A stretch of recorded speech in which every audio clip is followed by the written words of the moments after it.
কাকদ্বীপে থাকো, পাথর প্রতিমায় যাও। হ্যাঁ, পাথর প্রতিমা রামগঙ্গ অঞ্চলে বিশ্বনাথপুর ব্রাঞ্চ পোস্ট অফিসে আমি অ্যাজ আ এবিপিএম রয়েছি এখন। 1-1.5 বছর ধরে আমি এই কাজটা করছি এবং এই কাজটার রেসপন্সিবিলিটি অনেকটাই।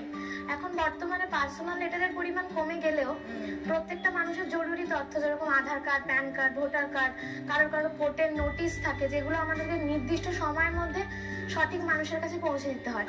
এবং যেহেতু আমি গ্রামে কাজ করি, ওখানে বর্ষাকালে বৃষ্টির সময় অনেক অসুবিধা হয় এবং প্রায় প্রতিদিনই আমাকে সাইক্লিং করতে হয়। সাইক্লিং করে ডোর টু ডোর তাদের চিঠিগুলো পৌঁছে দেওয়া, এটাই আমার কাজ। আর প্রথম থেকে আমার এই প্রফেশনে আসার খুব একটা ইচ্ছে ছিল না, কারণ ছোটবেলা থেকে আমার ইচ্ছে ছিল যে আমি এমন একটা অ্যাডমিনিস্ট্রেটিভ লেভেলে যাব যেখানে আমি মানুষকে সার্ভিস দিতে পারবো। কিন্তু আমি যখন ক্লাস 6-এ পড়ি, আমার বাপি তখন একটা ছোটখাটো প্রাইভেট অফিসে কাজ করতো, বাট ওই কাজটা তখন আর ছিল না। তারপরে দেখেছি যে বাবা মা অনেক কষ্ট করে, আমি আমার ভাই রয়েছি, সেখানে পুরো পরিবারটাকে সামলানো অনেকটা কঠিন হয়ে পড়েছিল। বাবা মা অভাবে থাকলেও কোনোদিনও আমাকে অভাবে থাকতে দেয়নি, মানে স্কুল টিউশন সবকিছুই বেস্টটা দেওয়ার চেষ্টা করেছে। তো এইভাবেই আমি বড় হয়েছি।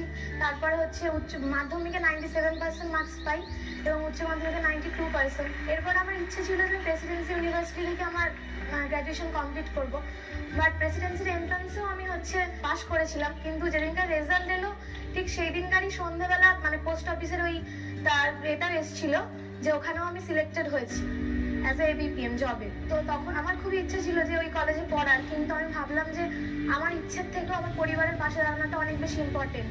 কারণ আমার কলেজে পড়ার মতো সেরকম ফিনান্সিয়াল স্টেবিলিটি প্রথম কথা ছিল না, যে আমার বাবা মা আমাকে কলকাতায় রেখে এত এক্সপেন্সেস দিয়ে পড়ানো সম্ভব হবে না। সেক্ষেত্রে আমি ওটাকে ছেড়ে দিয়ে আমি চুজ করলাম যে আমি এই পোস্টে জয়েন করব।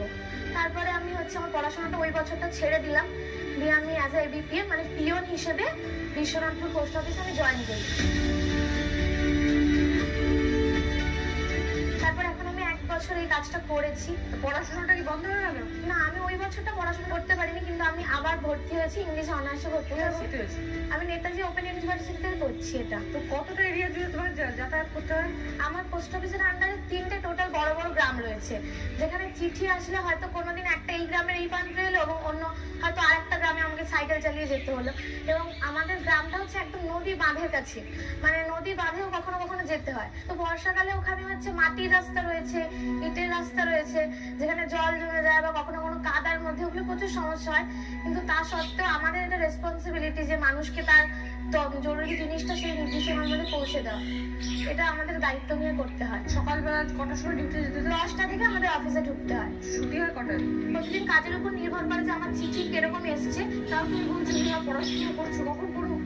দিদি, আমি শুধু পড়াশোনা করছি না, আমি যেহেতু আমার বাড়িতে সেরকম ভাবে সাপোর্ট করার মতো কেউ নেই, সেহেতু আমি কাজটাও করছি, প্লাস অফিস থেকে এসে টিউশন পড়াই। তারপরে বাড়ি ফিরতে ফিরতে কোনোদিন 8টা 8:30 এরকম হয়ে যায়। তারপরে আমি যেটুকু সময় পাই আমার পড়াশোনার জন্য রাখি। তো এখন তুমি এই ধরো যে কাজটা করছো,